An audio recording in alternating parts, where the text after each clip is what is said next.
Romanos, capítulo 8, versículos 14 al 18. Para disfrutar de algo, tenemos que saber qué es, cómo funciona y qué recursos tiene, cómo se usa. Y la salvación, aunque es otro plano diferente, en un sentido es parecido. Vamos a buscar en Romanos 8, versículo 14, para leer lo que el Señor nos está diciendo ahí. Romanos 8, 14 dice: porque todos los que son guiados por el Espíritu de Dios, estos son hijos de Dios. Pues no habéis recibido el espíritu de esclavitud para estar otra vez en temor, sino que habéis recibido el espíritu de adopción, por el cual clamamos: Abba, Padre. El Espíritu mismo da testimonio a nuestro espíritu de que somos hijos de Dios. Y si hijos, también herederos, herederos de Dios y coherederos con Cristo, si es que padecemos juntamente con Él, para que juntamente con Él seamos glorificados. Pues tengo por cierto que las aflicciones del tiempo presente no son comparables con la gloria venidera que en nosotros ha de manifestarse. Y ahora ven conmigo también a 1 de Corintios capítulo 3, muy cerca donde estás, unas páginas más adelante. Tenemos 1 de Corintios, que son vecinos, 1 de Corintios y Romanos son vecinos. Capítulo 3, versículo 21, para que veamos también aquí unos elementos de la salvación. ¿Qué incluye la salvación? Incluye cosas asombrosas. Dice versículo 21, 1 de Corintios 3. Así que ninguno se gloríe en los hombres, porque todo es vuestro. Sea Pablo, sea Apolos, sea Cefas, sea el mundo, sea la vida, sea la muerte, sea lo presente, sea lo porvenir, todo es vuestro, y vosotros de Cristo, y Cristo de Dios. Para disfrutar de algo tenemos que saber qué derechos tenemos y saber cómo podemos usarlo. Y aquí nos muestra el Señor cuál es nuestra identidad. ¿Quiénes somos nosotros delante de Dios? Es una buena pregunta esto, ¿no? ¿Quién eres tú delante de Dios? No estamos hablando delante de la gente. Lo que diga la gente no tiene ningún significado para ti, o no debería tenerlo. Lo que importa es quién eres tú delante de Dios. Y los cristianos, según dice la Biblia, hemos sido amados por el Señor desde la eternidad. Desde la eternidad, en su gracia, Él nos adoptó como sus hijos en Cristo en el tiempo. Él nos ha llamado, Él nos ha sellado con el Espíritu Santo de la promesa. Él nos ha santificado en Cristo Jesús. Dice la Biblia que somos en Él reyes y sacerdotes. Dice también que todo es nuestro porque somos de Cristo y Cristo es el heredero de todas las cosas y nosotros estamos con Cristo, por lo tanto somos también sus herederos. La palabra de Dios dice que los cristianos son el especial tesoro de Dios, que Dios tiene un tesoro especial y ese tesoro especial es su pueblo, no tiene otro, ese es su tesoro especial. ¿Y eso por qué? Porque nosotros le hemos costado la sangre de su propio Hijo, por eso somos especiales para Dios. Porque Jesús derramó su sangre que tiene un valor infinito para Dios, por lo tanto somos su especial tesoro. Además tenemos el fruto del Espíritu Santo produciéndose en nosotros, amor, gozo, paz, paciencia, etc. También tenemos los dones del Espíritu que nos ha dado. También somos llamados a conocer a Cristo de un modo experimental y de un modo para siempre, porque esa es la vida eterna, conocer a Cristo y disfrutar con Él para siempre. Y la palabra de Dios dice que hemos vencido al maligno por la fe, que por la fe hemos vencido al mundo, por la fe, y por la fe estamos venciendo al pecado. Por lo tanto, tenemos vida, y tenemos vida en abundancia. Y podemos hablar más cosas acerca de lo que tenemos aquí ahora y experimentamos aquí ahora como cristianos, y de lo que tendremos después. Por lo tanto, Cuando Pablo dice que ninguno esté fijándose en los hombres, para gloriarse en los hombres, para buscar de los hombres algo, como si los hombres dieran algo, porque todo es vuestro. Cuando yo tengo todo, no necesito nada. Cuando tengo todo, no tengo que ir a mendigar que otro me dé, porque si tengo todo, no necesito nada.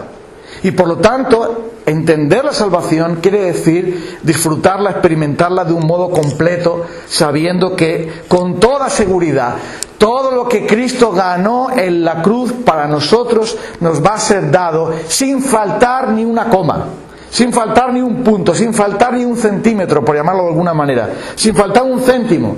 Todo lo que el Señor Jesucristo ganó en la cruz para nosotros nos ha sido dado. Y ya lo tenemos, ya es nuestro. No que lo vamos a tener, ya lo tenemos, aunque por el momento no podemos disfrutarlo todavía, pero todo ello, pero ya lo tenemos.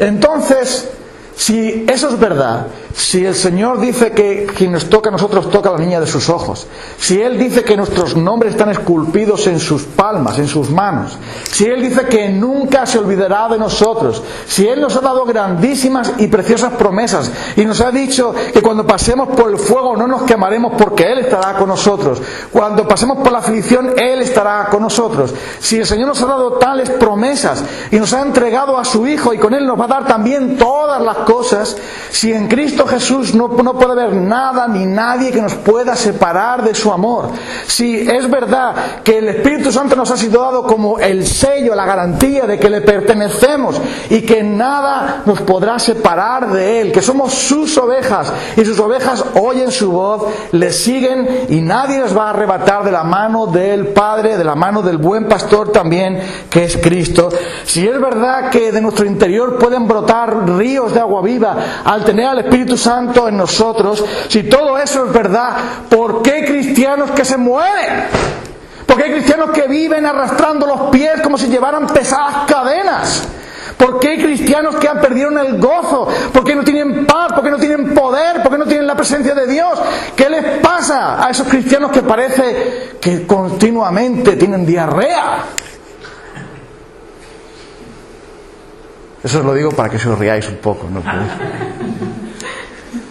Bueno, otros, estreñimiento. No sé, lo que tú veas que te pasa mal, o colitis, o lo que sea. ¿Cómo es posible que nosotros no obedezcamos lo que la palabra del Señor dice? Regocijaos en el Señor algunas veces. Siempre. Y por si acaso Pablo, pues si no te has enterado, te dice, te lo repito otra vez. Otra vez os digo, regocijaos en el Señor siempre, porque Pablo, como estaba en Miami escuchando a Julio Iglesias debajo de una palmera, entonces escribió la carta a los filipenses ahí y dijo, regocijaos en el Señor siempre. ¿Verdad que no? Pablo lo escribió en la cárcel esperando la muerte, sin saber lo que iba a pasar, pero ya camino de Roma y camino de morir. Entonces, si esto está aquí en la Biblia, tú lo has leído en la Biblia, tú sabes lo que Dios dice de ti y lo que tú tienes en Cristo, tú esto lo sabes, lo lees en la Biblia, ¿por qué no vives con gozo? ¿Por qué no te regocijas? ¿Por qué no te alegras? ¿Por qué no tienes el poder en tu vida para vencer las pruebas, las tentaciones, las tribulaciones, las seducciones del diablo? ¿Por qué entonces no caminas en victoria? ¿Por qué no sucede como dice Pablo? Somos en Él más que vencedores por medio de aquel que nos amó, nos dice, ¿no? Entonces, ¿cuál es el problema? ¿Es que acaso Dios nos ha dicho claramente lo que somos? Lo que significamos para Él, cómo nos ha amado, cómo se entregó por nosotros, las cosas grandes que Él ha preparado para nosotros. ¿Acaso Dios no nos ha dicho bien claro lo que somos, lo que nos espera? No nos ha hablado de la esperanza, no nos ha hablado del perdón, de la vida eterna, de la gracia, de la cruz, del cielo. No nos ha hablado claramente de eso. ¿Acaso nosotros no hemos leído nunca lo que Jesús dijo? Padre, quiero que aquellos que me has dado estén conmigo en la gloria para que vean mi gloria, porque me has amado desde la fundación del mundo. Yo me voy a ir, pero volveré a vosotros y os volveré a tomar para que donde yo estoy, vosotros también estéis conmigo. Tú y y yo hemos leído eso. Entonces, ¿qué es lo que pasa? ¿Por qué no tenemos gozo? ¿Por qué no tenemos poder? ¿Por qué no tenemos, por qué no nos brillan los ojos? ¿Por qué somos cristianos sin chispa? Que estamos apagados, estamos aburridos, estamos endurecidos, estamos, no sé, ¿qué es lo que sucede? ¿Cuál es el problema? ¿No está claro en la Biblia? Sí, está claro. ¿Te lo sabes? Sí. Entonces, ¿cuál es el problema? Yo te diré cuál es el problema. No basta con que aquí en la cabeza yo me sepa la Biblia. Eso tiene que afectar aquí dentro. Amén. Si no te afecta en tu alma, en tu interior y te llega hasta los huesos, no tiene efecto en tu vida. Por mucha teología que te sepas y muchos versículos que recites, y aunque leas la Biblia 24 horas al día, si la palabra de Dios por medio del Espíritu Santo no te quema por dentro, amigo, no tiene efecto. La medicina, si no te la tomas, no tiene efecto. En la farmacia no funciona, en el cajón no funciona. ¿Con dónde funciona la medicina? Dentro de ti, ¿sí o no? Tú no te llenas con una fotocopia de una hamburguesa. Tú necesitas una hamburguesa, ¿no? Con una foto del menú del día tú no comes. Necesitas coger eso y tomarlo. Y de eso va la fe cristiana. Lo que Dios hace en nosotros es que por medio del Espíritu Santo, las cosas que Él nos ha dicho en su palabra, eso toma forma en nuestra vida. Pasa por nuestra mente cuando la aprendemos, y de la mente tiene que pasar al corazón, que es el cuartel general de la vida, para que tenga efecto transformador, efecto beneficioso, efecto de bendición para nuestras vidas, y cambie nuestro lamento en baile. Cambie el luto por baile, por gozo, por alegría. Cambie la ceniza y la aflicción en regocijo. Como dice el profeta, nos dio la gloria por ceniza y nos dio un manto de alegría en lugar de aflicción. Pero en todos nosotros, ¿por qué no estamos disfrutando de esas cosas? ¿Qué es lo que sucede? Vuelvo otra vez a decirte lo mismo. El problema no está en saber. Hay verdad que muchos no lo saben. Pero una vez que tú lo lees en la palabra y dices, esto se refiere a mí. Esto viene para mí. Es verdad que yo soy tan especial para Dios, como ha dicho el hermano antes. Es verdad que yo soy alguien que el Señor ha escogido por su gracia, y eso es un asombro, es algo increíble, las cosas que Dios ha hecho por mí. Pero ahora bien, eso tiene que pasar de la Escritura a tu mente, y de tu mente a tu corazón. Y en algún sitio eso se corta. Cuando el agua no llega a la planta y la tubería está ahí, a algún sitio hay un corte que no fluye, que no llega. Un cristiano debería ser la persona más feliz del mundo.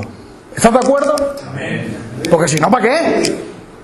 Si un cristiano es un desgraciado, pues vaya desgracia. Vaya desgracia. Un cristiano es el que tiene más motivos del mundo para dar una patada a la depresión. ¿Me sí o no? Es el que tiene más razones del mundo para arreglar su vida, para arreglar su matrimonio, para arreglar su familia, para arreglar su iglesia, para vivir para Dios, porque tiene las herramientas para hacerlo. Cosa que cuando tú y yo no éramos cristianos no teníamos nada. Pero ahora tenemos los recursos. Tenemos la palabra de Dios, tenemos al Espíritu de Dios, tenemos a Dios con nosotros. Entonces, no basta simplemente con saberlo, hay que experimentarlo. Verás, estarás de acuerdo conmigo en esto. Tener no es lo mismo que disfrutar. ¿Estás de acuerdo? Yo puedo tener un chalet en las Bahamas, pero no voy nunca. No tengo ningún chalet en las Bahamas, pues acaso alguno dice, oye, que... ¿no? Hay una chica que conocimos todos de nuestra iglesia que trabajó durante un tiempo cuidando una mansión increíble de un torero de Jaén. Él trabajaba allí cuidando aquello, la finca. Mira, aquello era tremendo. Una piscina olímpica para él. Una casa que eso parecía un museo, lleno por todas partes de cuadros, de tapicerías, de muebles costosos. Tenía una casa para él increíble, otra casa de invitados tremendo, con mármol, con no sé, bueno, todo lujo, todo lo que te puedas imaginar, un garaje con varios coches, una finca grandísima con toros, con unos jardines tremendos, y una casa donde vivían los guardas de ahí, los que cuidaban la finca, los varios trabajadores que cuidaban la finca. Pero resulta que el torero, como estaba trabajando, toreando esas cosas, iba a la finca 2 veces al año. ¿Quién te crees que disfrutaba la finca? Te lo puedes imaginar, ¿no? Entonces llegamos allí y dice, mira, ese jamón, ese es el que tú y yo no podemos comprar. Digo, bájalo para acá, porque se va a poner duro y, oye, no. Alguien puede tener y no disfrutar. ¿Estás de acuerdo con esto? Piensa en una persona que está muy rica, que tiene un montón de dinero, pero está en el hospital y siempre está en el hospital. Todo el dinero del mundo que él tiene no le hace ningún bien, no le da ninguna felicidad, porque esa persona está enferma. Y aunque tenga todo el dinero que quiera, como está enfermo, no puede disfrutar de eso, porque está enfermo. De la misma manera, el creyente que está enfermo tiene todo eso, tiene la salvación, tiene todas esas riquezas que hemos visto, tiene a su disposición todas esas bendiciones, pero como está enfermo no las disfruta y vive amargado, vive enfadado con el mundo, vive todo el tiempo en rencor y en envidia, no es capaz de superar sus pecados, no es capaz de superar su tristeza, no es capaz de superar nada, y todo lo que tiene no sirve de nada, porque para él lo único que ve cada día es el problema, es lo que siente, es él mismo, y no está poniendo su mirada en quién es en Cristo. Mira lo que dice Colosenses capítulo 2 y versículos 2 y 3. Colosenses capítulo 2, versículo 2. Dice así, Pablo está hablando de que tiene una gran lucha, versículo 1, por ellos, está orando por ellos, intercediendo por los colosenses, y dice, ¿para qué está orando Pablo? Para que sean consolados sus corazones, unidos en amor, hasta alcanzar, ¿qué? Todas las riquezas del pleno entendimiento, a fin de conocer el misterio de Dios el Padre y de Cristo, en quien están escondidos todos los tesoros de la sabiduría y del conocimiento. Pablo está diciendo a los colosenses, yo estoy orando por vosotros, colosenses, ¿para qué? Para que el Señor os dé mayor entendimiento de lo que tenemos en Cristo. O dicho de otra manera, Colosenses 3, versículos 1 al 3.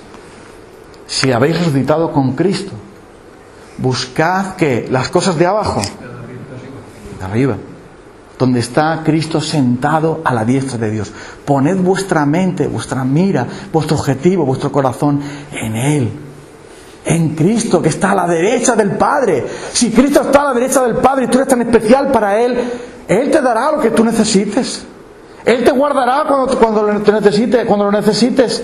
Él te cubrirá, Él te dará poder. Él está sentado a la derecha del Padre. Pon tu corazón en Él. En Él, mírale a Él. Y no te mires a ti mismo, ni a lo que tienes en los bolsillos, o a lo que no tienes en los bolsillos. Pablo dice, yo estoy orando por vosotros para que el Señor os dé mayor entendimiento, pleno entendimiento del misterio de Dios el Padre y de Cristo, en quien tenemos los tesoros de la sabiduría y del conocimiento. Dice, en Él estáis vosotros completos, dice también. Por lo tanto, el problema que tenemos es sencillamente que nuestro enfoque no es el apropiado. La palabra de Dios está diseñada para transformar a las personas, pero la palabra de Dios hay que activarla, hay que tomarla, hay que asimilarla, hay que digerirla. Dios no bendice a las personas de manera automática. No hay un interruptor para decir, pulse bendición, espere, coja. No funciona así. La manera en que Dios tiene de bendecirnos y de transformarnos es mediante la palabra de Dios.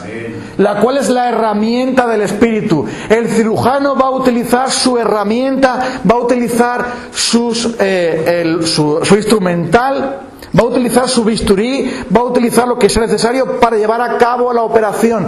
Y el Espíritu de Dios es el cirujano que va a utilizar el bisturí de su palabra. Si tú no lees la palabra de Dios y no pasas tiempo con Dios leyendo su palabra, el bisturí de Dios no está actuando. Entonces dices, es que Dios no me bendice, es que tú eres un vago y no lees las Escrituras. Apaga la televisión y lee la Biblia. Deja que Dios te hable, deja que Dios te opere. Entonces, la mejor cosa que puede hacer un cristiano es primero conocer qué le ha correspondido, qué le ha dado Dios. Y el problema de no disfrutar lo que tenemos, no ser conscientes de lo que tenemos, es que estamos mirando para abajo y no para arriba.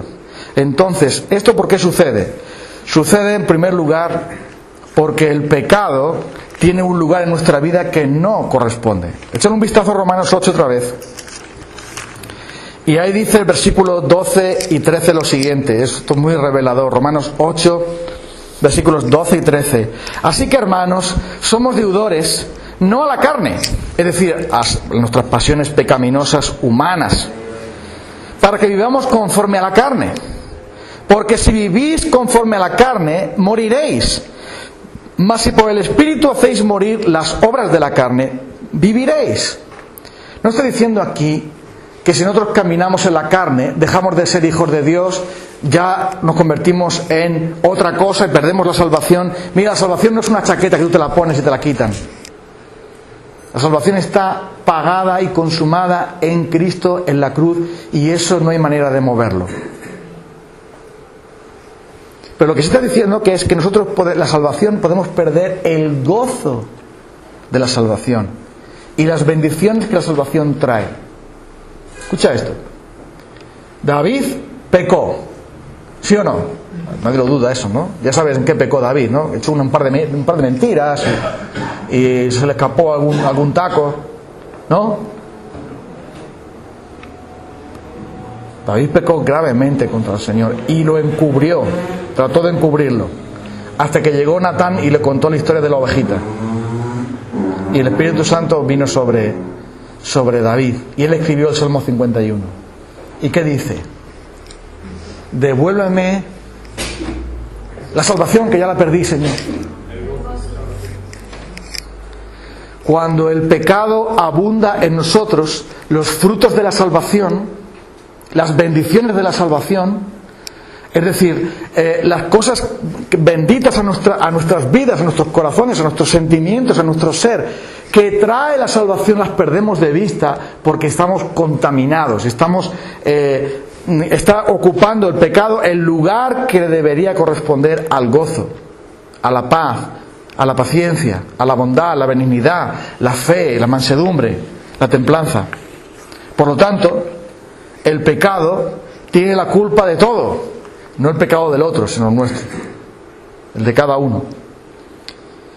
Por lo tanto, lo primero que tenemos que mirar nosotros es, como dice aquí, si vivís conforme a la carne moriréis. Si vivimos conforme a la carne, la vida de Dios se va apagando en nuestras vidas, se va apagando.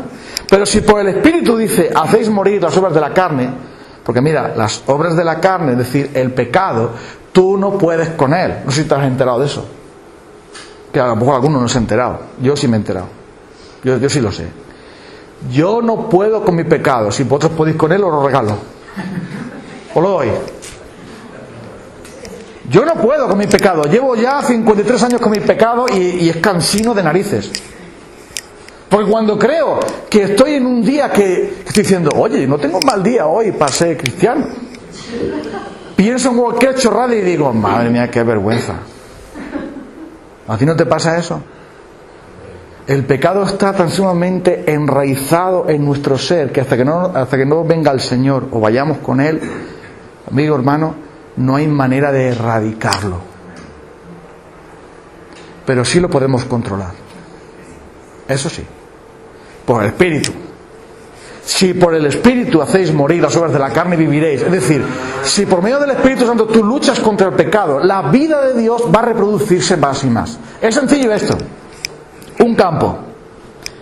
En el campo hay malas hierbas. En el campo hay basura. En el campo está liego, abandonado, desechado. Pero alguien viene, aparta la basura, labra el campo, siembra buena semilla, riega esa semilla y el campo florece, brota. Ahora el campo ya no está como vertedero, como basurero, como lugar de ratas, ahora es un lugar que da fruto. Ah, amigo. Pero las semillas viejas que había de cuando estaba liego y abandonado el campo, surgen otra vez. Pero ya no es lo que era. Pero surgen las malas semillas. ¿Qué hace el labrador? El labrador no dice, este campo no vale para nada, voy a comprarme otro. No hace eso. Arranca las malas hierbas. Pasa tiempo con la azada. Busca el veneno para echarle. Lo cuida, lo cultiva, lo trabaja. Para que en el campo se produzca el fruto apropiado. Amén. Y esa es la obra de Dios en nosotros. Y esa también tiene que ser nuestra obra. Por el Espíritu tenemos que hacer morir las obras de la carne para poder vivir en aquello que el Señor quiere. El segundo motivo por el que nosotros perdemos las bendiciones de la salvación, no la salvación, sino las bendiciones de la salvación, el gozo de la salvación y las cosas que nos vienen ahí, es sencillamente porque dejamos que el mundo en nosotros tenga demasiada influencia. Eso está claro. Si no cultivamos nuestra relación con Dios, sino que estamos drogados con este mundo, si amamos al mundo, entonces el amor del Padre, el diablo es un pirata que utiliza el barco del mundo para asaltarnos y llevarse nuestros tesoros, o mejor dicho, como no se los puede llevar, porque el diablo no puede hacer. ¿Para qué quiere el diablo el gozo o la paz y todo eso? Es incapaz. Pero sí puede hacer como los piratas malos, que odiaban tanto a otras naciones, que bombardeaban el barco y que se hundía para el suelo, se hundía al fondo, y nadie se beneficiaba, pero por maldad lo hacían. Escucha esto. El mundo es el barco del diablo. Él lo pilota y sabe bien cómo engañarnos. Y cuando ve a un cristiano, ¡al abordaje! Lanza sus cañones. ¿Y qué hace? Robarnos, porque eso dice Jesús que es el diablo. Robar, matar, destruir. ¿Qué hace el diablo? Destruir nuestro gozo, robar nuestra paz. No puede echarnos de la salvación, pero sí puede amargarnos la vida. Y es por eso por las que, si tú te acercas al mundo, que sepas quién está en el mundo. Dice, yo con el diablo no quiero saber nada, porque yo respeto a Dios y todo eso, pero a mí me gusta mucho el mundo. Pero ¿sabes quién está en el mundo, no? La palabra de Dios dice que el diablo es el príncipe de este mundo.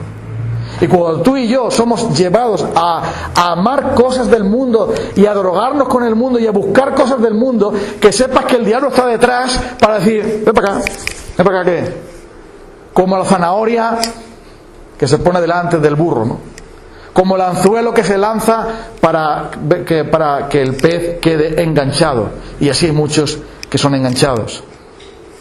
Por lo tanto, el mundo y el diablo están en nuestra contra. Pero ahora bien, yo quiero hablaros, y ya el tiempo va ido rápido, así que voy a hablar solamente una cosa más. Y es, quisiera que en esta tarde todos nosotros nos diésemos cuenta, aunque solo sea un 1%, yo con eso estaría contento, y no soy muy ambicioso. Si los que estamos aquí nos vamos después de habernos tomado la merienda y tal, con un 1% de gozo, de saber la gran bendición que tenemos de ser cristianos, ya estoy contento. Porque ¿sabes lo que pasa? Como le comenté a los jóvenes ayer, cuando el móvil tiene una batería 1%, se puede llamar todavía. ¿Sí o no? ¿verdad? O sea, el móvil tiene batería 1%. Todavía tiene la batería mínima para mandar un mensaje, un SOS, ¿no? O para escribir, oye, me estoy quedando sin batería. Cuando hay un 1% de batería, aún hay algo que puedes usar el móvil. Si los cristianos tenemos un 1% de algo de Dios, somos operativos. ¿Sí? Como el móvil. Tiene un 1% de batería, pero todo funciona. Se va a apagar, evidentemente, hay que recargarlo. Pero aún funciona con el 1%. Y la principal herramienta del diablo, hermanos, sobre nosotros los cristianos es engañarnos de alguna manera para que pensemos que ser cristiano es un petardo, que ser cristiano es una carga, es una obligación, es un fastidio, es una falta de libertad, es un aburrimiento, es, no sé, un montón de cosas, como una carga pesada, como algo que nos han echado encima, como un deber que tengo que cumplir, como ir al trabajo cada día, como ir a la compra, como tirar la basura, que nadie quiere hacerlo, algo que hay que hacer. Entonces el diablo te engaña de muchas maneras diferentes, a través del mundo, a través de todas sus mentiras, con el fin de mostrarte que no es tan bendito ser cristiano. Mira, ese autor tan famoso, C.S. Lewis o C.S. Lewis, como se pronuncie, este hombre fue un gran cristiano y escribió muchos libros muy buenos. Hay un libro muy divertido suyo y muy dramático, es interesante, que se llama Cartas del Diablo a su sobrino. Él era un literato, ese hombre, y era un gran cerebro para Dios. Primero era un cerebro para el mundo y luego se vino con Dios, o mejor dicho, Dios lo trajo. Pero verás, el libro son unas cartas que un diablo viejo le escribió a un diablo joven. Tú ya sabes que el diablo no sabe sino por viejo. Y el demonio joven no sabe cómo tiene que trabajar con su paciente para que nunca se haga cristiano. Y el diablo viejo le dice, ponle delante esto para que se crea que es buena persona, ponle delante del otro para que no busque a Dios. Y entonces el diablo viejo le enseña a su sobrino joven cómo tiene que tentar y engañar al paciente, que es esa persona incrédula, para mantenerlo siempre fuera del reino de Dios. Pero un día el diablo joven, el sobrino, le escribe a su tío, tío, socorro, mi paciente se hizo cristiano, ya lo perdí. Entonces el diablo viejo le responde a su sobrino en una carta, le dice, bueno, no es una tragedia que tu paciente se haya hecho cristiano, algo has hecho mal, porque yo te di las directrices para que ese hombre nunca se hiciera cristiano. Entonces, si ahora es cristiano, tú tienes la culpa. Pero no todo está perdido. Ahora bien, prepárate que te voy a dar el manual para los cristianos. Ahora ya para no cristianos no funciona las instrucciones que te he dado, pero tengo otras instrucciones para darte para los cristianos. Y entre ellas decía la siguiente: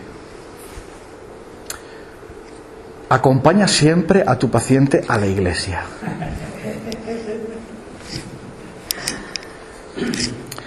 Y procura, cuando entre tu paciente a la iglesia, que de ninguna manera esté pendiente de lo que allí se está predicando.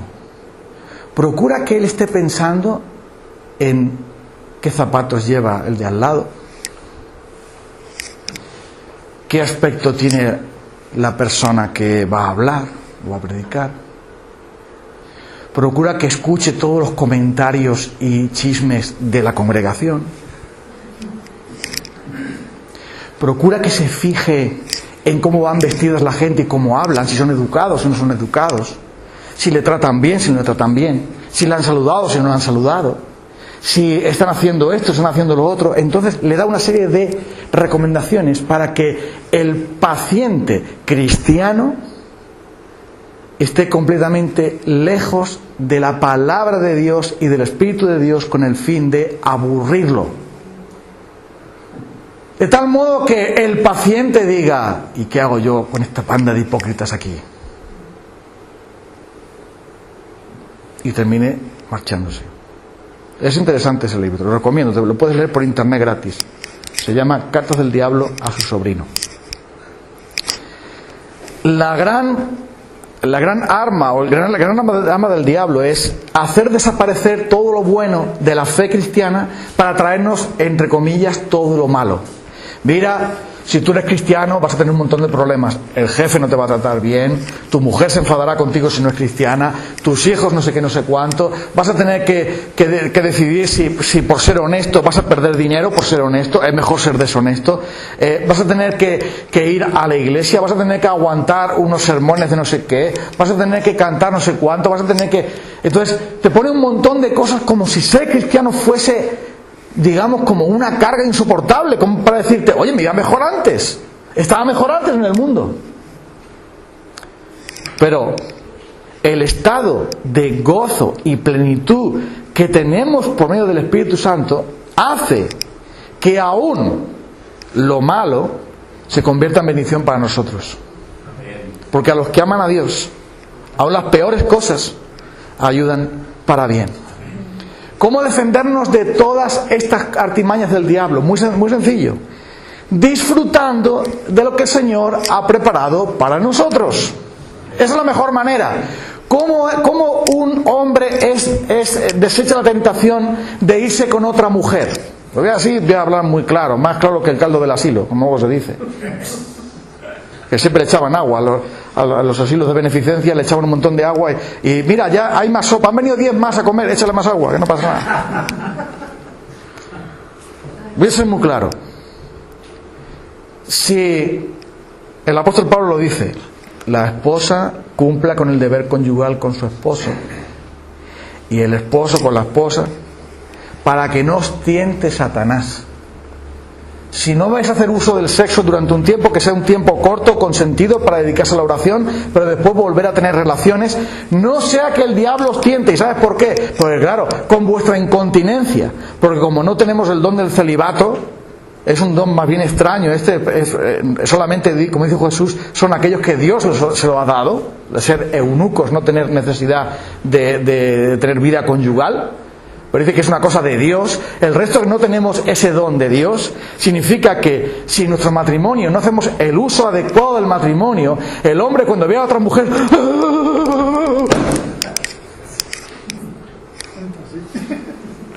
no será así, pero de pronto el hombre dirá, ¡ay, el amor! ¡Oh! ¡Oh! Y la mujer de otra manera, porque los hombres somos más sanguíneos y más bobos, y vamos, pero la mujer de otra manera por aquí, ¡ay, me ha dicho esto! ¡Ay, me ha dicho lo otro! Entonces, el hombre funciona por aquí, y lo que no ve por aquí se lo inventa aquí, y la mujer por aquí. Otro poema, por favor, otro poema. Pero da igual, si no funciona nuestro matrimonio de acuerdo a las Escrituras, el diablo nos va a tentar para ir fuera del matrimonio. Y con Dios sucede lo mismo. Le he puesto este ejemplo por esto. Si tú y yo no gozamos de lo que el Señor nos ha dado aquí en esta tierra, estaremos buscando otra cosa fuera. ¿Sí o no? Si tú comes bien en tu casa, no te vas a ir al asador de enfrente a pedir un bocadillo. ¿Por qué? Porque tú estás comiendo bien en tu casa. No tienes necesidad de irte al Burger King o comprarte un bocadillo de mortadela, porque comes en tu casa filete. Si nosotros estamos viviendo en satisfacción, en gozo y plenitud y bendición en el Señor, cuando el mundo diga, ven por aquí, le dices tú al mundo, adiós, que estoy mejor con el Señor. Pero si no estamos bien con el Señor, entonces el mundo, ay, parece que eso... Y entonces estoy, con una mano quiero agarrarme al Señor, pero la mano que estoy agarrando al Señor ya me estoy soltando de Él, y ya estoy con... Y el diablo que está detrás dice... Así funciona. Entonces, el gran problema nuestro como cristianos es que no estamos viviendo, o no estamos disfrutando, de lo que Dios nos da. Como el rico que está enfermo, como el torero que está trabajando, como aquel que no puede parar nunca a disfrutar de lo que el Señor le ha dado. Entonces la seguridad de la salvación nos va a dar esto. Porque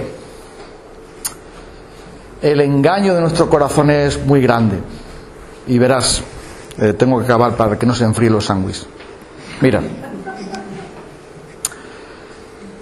el diablo, que es muy astuto, engaña de muchas maneras a los cristianos, haciéndoles ver que a lo mejor todo está bien cuando es mentira, no está bien. Lo digo esto porque hay otros que dicen, cuando tú vas y le dices, oye, hermano, ¿usted por qué no se congrega ya? ¿Ha dejado usted el Señor? No, yo nunca he dejado el Señor. No. Ah, ¿no? ¿El Señor te ha dejado a ti? No, tampoco. Pero, ¿usted por qué ha dejado de congregarse? No, es que me hicieron daño. Ah. No, es que no sé, saltan un montón de razones, ¿no? Y tienen esa confianza de, no, pero yo estoy bien con Dios, ¿eh? Eso decía el pueblo de Israel. Echa un vistazo, mira, profeta Jeremías, capítulo 7. Jeremías, capítulo 7. Le dice el Señor al profeta Jeremías, versículo 2, ponte a la puerta de la casa de Jehová, es decir, en el templo donde iban a presentar el sacrificio, ponte a la puerta de la casa de Jehová y proclama allí esta palabra y di, oíd palabra de Jehová todo Judá, los que entráis en las puertas para adorar a Jehová. Mira esto, personas que están entrando para adorar al Señor. Ponte delante de la puerta. Imagínate que se pone alguien delante de la puerta de la iglesia y venimos todos para adorar y dices, espera, antes de entrar ahí, déjame que te diga algo. Versículo 4. No fiéis de palabra de mentira, diciendo, templo del Señor, templo del Señor, templo del Señor es este. Aquí no va a pasar nada. Las amenazas que Dios ha dado acerca del exilio y todo eso, que Dios le había dado a través de los profetas, eso no va a ocurrir, porque aquí está el templo de Dios. Dios está contento con nosotros. Tenemos un templo. Aquí le presentamos al Señor nuestras alabanzas, nuestra adoración. Él está feliz de nosotros y nosotros contamos con Él. Así que han dicho los profetas que no va a pasar nada. Versículo 8, capítulo 7, versículo 8. He aquí vosotros confiáis en palabras de mentira que no aprovechan, hurtando, matando, adulterando, jurando en falso, e incensando a Baal, adorando a otros dioses, y andando tras dioses extraños que no conocisteis. Vendréis y os pondréis delante de mí en esta casa sobre la cual es invocado mi nombre, y diréis, librados somos para seguir haciendo todas nuestras abominaciones. ¿Es cueva de ladrones delante de vuestros ojos esta casa en la cual es invocado mi nombre? He aquí yo lo veo, dice Jehová.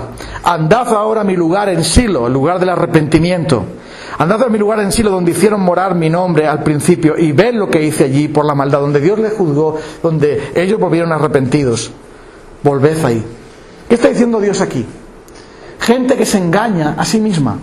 Gente que piensa que está agradando a Dios. Gente que piensa que lo está haciendo muy bien. Gente que piensa que Dios está contento con ellos. Cuando en verdad, después de adorar a Dios, adoraban a otros dioses. Seguían sus propios pensamientos y corazones. Seguían en su pecado. Y no se habían avergonzado. Capítulo 6 de Jeremías, versículo 13. Desde el más chico hasta el más grande, cada uno sigue la avaricia.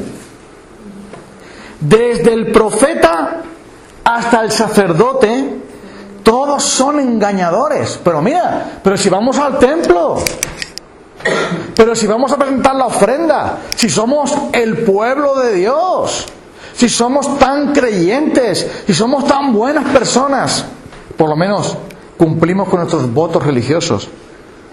Pero dice aquí, son engañadores, avaros. Curan, versículo 14, la herida de mi pueblo con cosas vanas, livianas, inútiles, diciendo paz, paz, y no hay paz. ¿Ves el engaño? Ellos estaban viviendo vidas sin estar arrepentidos. Ellos estaban viviendo vidas que no agradaban a Dios. Están viviendo en pecado, pero decían, ¿qué paz tenemos? Es una paz falsa. Por eso cuando hablamos de los frutos de la salvación, tenemos que distinguir entre lo que es de Dios y lo que es Made in Fran. Y ahí puedes poner tu nombre. lo que viene de Dios y lo que te fabrica tu propio corazón endurecido para justificar tu pecado y para justificarte a ti mismo y engañarte a ti mismo. ¿Se han avergonzado, versículo 15, de haber hecho abominación? Ciertamente no se han avergonzado, ni aún saben tener vergüenza. Por tanto caerán entre los que caigan cuando yo los castigue. Observa esto. Lo que viene de Dios siempre pasa por el arrepentimiento, ¿sí o no?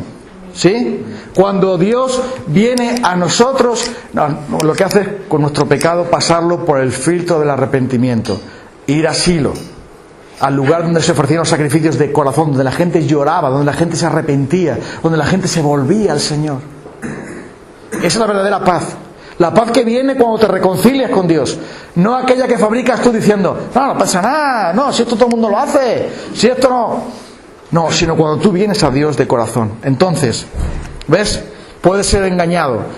Y otra cosa importante.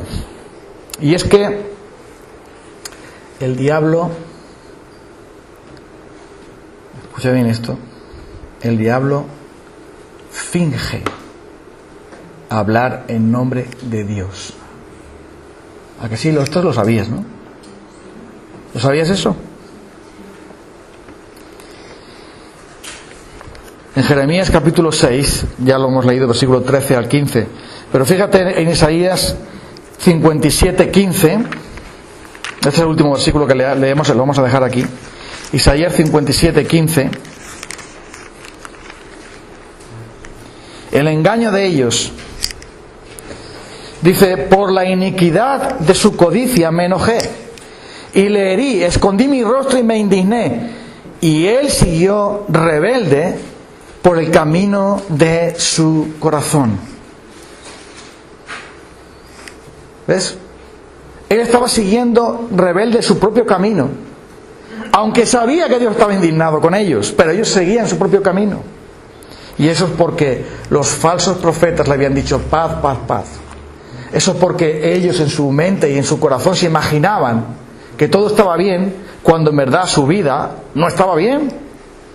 Luego entonces, cuando hay una falsa seguridad, hay también una falsa fe. Porque algunos también dicen, no, yo estoy seguro de que yo soy salvo, pero los frutos no coinciden, entonces tienes por qué inquietarte. Pero cuando tienes los frutos los conoceréis, podemos estar seguros. Ahora entonces, ¿cuál debe ser nuestro enfoque? Y lo dejamos aquí. Luego veremos la semana que viene cómo afianzarnos en esa seguridad. Pero, ¿cuál debe ser entonces el enfoque? Verás, en la casa de Dios nadie se puede ir con hambre, porque entonces Dios se enfada. Eso es lo que le pasa a mi madre. Si tú vas a comer a casa de mi madre y eres invitado allí, te pone el plato lleno,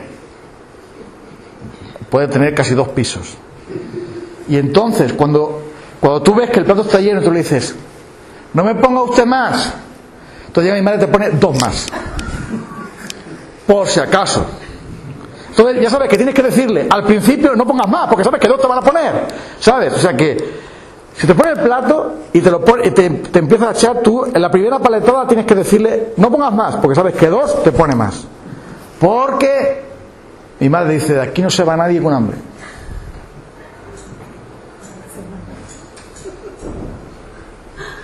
Escucha, la casa de Dios es un banquete, no se puede ir nadie con hambre. David dice en el Salmo 23, me preparas mesa delante de mis angustiadores.